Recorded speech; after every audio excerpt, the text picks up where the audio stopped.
नमस्कार. हे बघा बऱ्याच वेळेस अशा घटना घडलेल्या आहेत. 25 मध्ये, 24 मध्ये, 23 मध्ये एक्झाम डेच्या दिवशी जे ॲडमिट कार्ड आपल्या मुलाच्या सोबत होतं, तर त्या ॲडमिट कार्डवर ज्या पद्धतीनं डेटा फिल केलेला होता, तर बाकीच्या विद्यार्थ्यांचा वेगळा होता आणि हे वेळेवर त्या पालकाच्या आणि त्या मुलाच्या लक्षात आलं केव्हा? तिथं पोहोचल्याच्या नंतर. आणि अशा बऱ्याचशा गोष्टी ॲडमिट कार्डच नाही, तर अशा 5 गोष्टींची चर्चा आपण या व्हिडिओमध्ये करतोय. आणि त्यामुळं या व्हिडिओचं हे टायटल मी ठेवलेलं आहे, की 5 गोष्टी की ज्या आतापासून आपल्याला चेक करायच्या. एक्झाम डेच्या दिवशी आपल्या मुलाची, मुलीची किंवा आपली बेजारी व्हायला नको. कारण अभ्यास केलेला आहे. वर्ष, 2 वर्ष, 3 वर्ष त्यात घालवलेले आहे. मग शेवटच्या दिवशी जर का समजा आपल्याला त्रास होत असेल, आपली मानसिकता खराब होत असेल, तर पेपर चांगला जाणार आहे का? कारण बरेच उदाहरण आहे असे, की फक्त शेवटच्या दिवशी अडचण आली आणि म्हणून मार्क्स नाही आले. तर आपण त्या कॅटेगरीमध्ये येऊ नये. तर यासाठीच हा व्हिडिओ जो आहे, तर हा आपल्याला सविस्तर बघायचा आहे.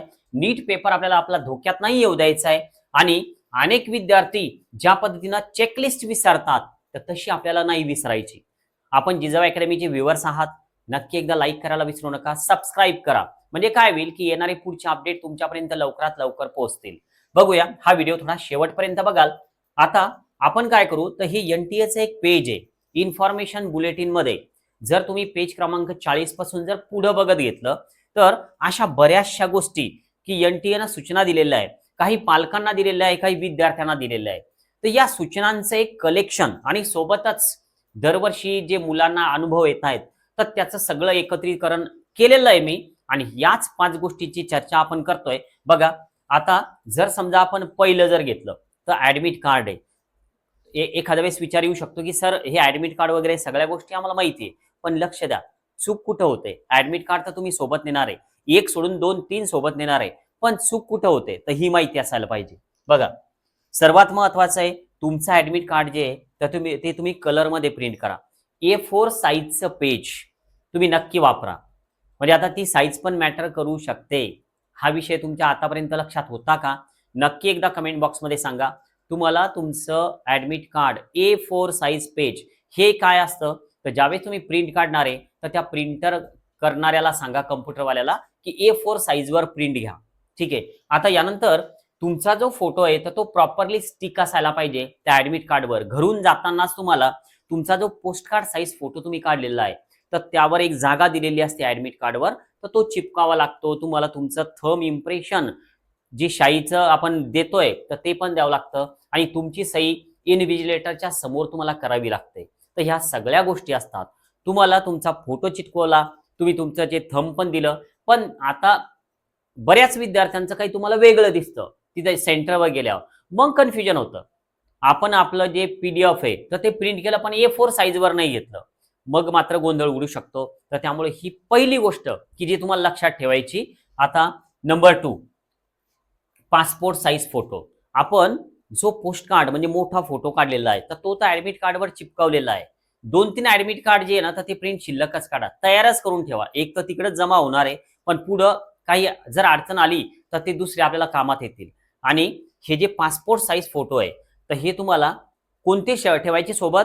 जो तुमचा पोस्ट कार्ड साइजचा फोटो आहे, तर तोच फोटो थोडा लहान असतो पासपोर्टमध्ये. म्हणजे वेगवेगळे येऊ देऊ नका.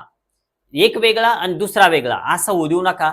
जे तुम्ही नीटचा फॉर्म भरताना वापरलेले फोटो आहे, तर तेच फोटो आपल्याला लागणार आहे. तर ही गोष्ट तुम्हाला लक्षात ठेवायची. सेम फोटो वापरा जो फॉर्ममध्ये अपलोड केलेला होता. यानंतर नंबर 3री गोष्ट, व्हॅलिड आयडी प्रूफ. तर इथं जास्तीत जास्त कन्फ्यूज होतं. आता जर तुमचं आधार कार्ड तुम्ही यूज केलेलं आहे रजिस्ट्रेशन करताना, पण आधार कार्डमध्ये काही प्रिंट मिस्टेक आहे, काही स्पेलिंग मिस्टेक असतील किंवा तुमचं जन्मतारीख चुकलेली असेल, मग अशा वेळेस तुम्ही त्याचं गॅझेट बनवलेलं आहे का? काही ॲफिडेव्हिट तुमच्याकडे आहे का? तर ते सुद्धा सोबत ठेवायला विसरू नका. कारण दिवस महत्त्वाचा आहे. तो दिवस जर समजा काही बोगस जर का गेला, तर सगळं डिस्टर्ब होईल, रिपीट करायची वेळ येऊ शकते. तर त्यामुळं आधार कार्ड असेल, पॅन कार्ड आहे, ड्रायव्हिंग लायसन आहे, तर यासारखे जे पण आयडी प्रूफ आहे, फोटो आयडी प्रूफ, तर हे नक्की तुम्ही सोबत ठेवा. आणि त्यानंतर हे टीप आहे महत्त्वाची, की हे आयडी प्रूफ ओरिजिनल असणं कंपल्सरी असतं. झेरॉक्स, सर कलर प्रिंट नेतो, ते चालत नाही. तुम्ही ते ओरिजिनलच न्या. विनाकारण रिस्क घेऊ नका. आता नंबर 3 की जे आपण घेतोय ट्रान्सपरंट वॉटर बॉटल. तर हे जे आहे, तर आपण जेव्हा ऍडमिट कार्ड प्रिंट करणार आहे तर त्यावर सुद्धा ही सूचना दिलेली असते की तुम्ही जी पण पाण्याची बॉटल नेणार आहे, बघा 3 मेला एक्झाम आहे, कडक उन्हाळा आहे, पाणी लागणारच आहे, तर त्यामुळे जी पण बॉटल आपण यूज करणार तर ती ट्रान्सपरंट ठेवा. आता 5वा एक्स्ट्रा इम्पॉर्टंट पॉइंट्स आहेत. यामध्ये पहिला पॉइंट आहे, एक्झाम सेंटरला तुम्ही 1 तास अगोदर पोहोचा. तुमच्या ऍडमिट कार्डवर तुमचं डेट आहे, एंट्री टाइम आहे तुमचा दिलेला, पण तुम्ही त्या वेळेच्या 1 तास अगोदर किमान पोहोचा. कारण बऱ्याच वेळेस असं होतं की एका नावाचे 2 सेंटर असतात.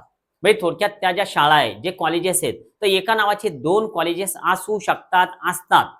ज्यावेळेस तुम्ही गुगल मॅपला लोकेशन टाकता तर त्यावेळेस गुगल मॅप तुम्हाला वेगळ्या ठिकाणी घेऊन जाऊ शकतो आणि तुमचं सेंटर हे 20-25 किलोमीटर अंतर जर असेल तर मग तुमचा प्रवास वाढणार आहे, तुमचा टायमिंग वाढणार आहे, ह्या सगळ्या गोष्टी वाढतील, तर त्यामुळे त्रास होणार आहे. तर त्यामुळं तुम्ही 1 तास अगोदर पोहोचण्याचंच नियोजन करा. काही होऊ शकतं, एखाद्या वेळेस पंक्चर होऊ शकतं टायर, कोणताही विषय येऊ शकतो, तर त्यामुळं ट्रॅफिक लागू शकते. आपण रिस्क घ्यायची नाही. 1 तास अगोदर घरूनच प्लॅनपूर्वक निघायचं. यानंतर ड्रेस कोड सिंपल ठेवा.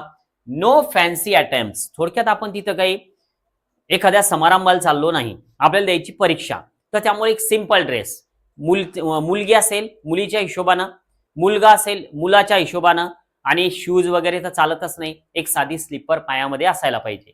यानंतर हे सगळ्यात महत्वाचं आहे, नर्वस होऊ नका. तुम्ही तयारी केलेली वर्षभर, तर त्यामुळं आपण स्वतःहून त्या मुलाला नर्वस करू नका. कुठेतरी आपली पण जबाबदारी आहे. तर हे 5 पॉइंट तर महत्वाचे होते. पण आता काय सोबत नेऊ नये? नंबर 1 तुमचा मोबाईल फोन. सेंटर पर्यंत पालक तुमच्या सोबत आहे, मुलाच्या जवळ मोबाईल आहे तिथपर्यंत ठीक आहे, पण गेटच्या आत मोबाईल अलाउड नाही. त्यानंतर स्मार्ट वॉच नाही, कॅल्क्युलेटर नाही, नोट्स किंवा पेपर सर रफ वर्क नाही. त्यानंतर इलेक्ट्रॉनिक डिव्हाइसेस जे पण असतील, ब्लूटूथ असेल, अजून दुसरं काही असेल, काहीच चालणार नाही. हे सापडलं तर डायरेक्ट डिस्क्वालिफाईड करतात. तर हे तुम्हाला लक्षात घ्यायचंय. आता जर समजा हा व्हिडिओ तुम्हाला इन्फॉर्मेशन देणारा वाटला असेल, जिजाऊ अकॅडमीला व्हिजिट करायचं असेल, काही माहिती घ्यायची असेल, तर नक्की तुम्ही येऊ शकता. ऍड्रेस तुम्हाला सेंड केला जाईल, डेट दिली जाईल, वेळ दिली जाईल. नक्की व्हिडिओला शेअर करा. आणि तुम्हाला जर पेड काउन्सिलिंग जॉईन करायची असेल तर तुम्ही पेड काउन्सिलिंग असा मेसेज करा, तुम्हाला डिटेल्स शेअर केले जातील. आज आपण थांबूया. Okay, bye.